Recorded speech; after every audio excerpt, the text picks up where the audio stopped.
కుందేళ్ల దీవి. జపాన్లో హిరోషిమా నగరానికి దగ్గరలో ఒకునోషిమా అనే ఓ దీవి ఉంది. ఈ దీవిలో అడుగు పెడితే చాలు బోలెడన్ని కుందేళ్లు ఎదురుపడతాయి. ఇవి ఒకటో రెండో కాదు, వేల సంఖ్యలో ఉంటాయి. సాధారణంగా కుందేళ్లు మనల్ని చూడగానే దాక్కుంటాయి, కానీ ఇక్కడ అలా కాదు.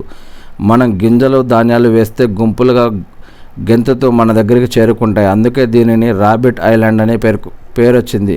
అయితే కొన్ని సంవత్సరాల క్రితం ఈ దీవి జనావాసంగానే ఉండేది, కానీ అప్పుడే మొదటి ప్రపంచ యుద్ధం ప్రారంభమైంది. దీంతో ఈ దీవి రక్షణ కోసం జపాన్ ప్రభుత్వం ఈ ప్రాంతంలో కొన్ని కోటలను నిర్మించింది, సైనిక బలగాలను కూడా మోహరించింది.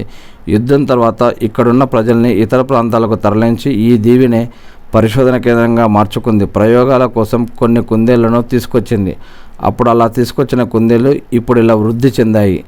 ఇవి పెరిగిపోయి ఈ దీవి కుందేళ్ల దీవిగా మారిపోయిందట.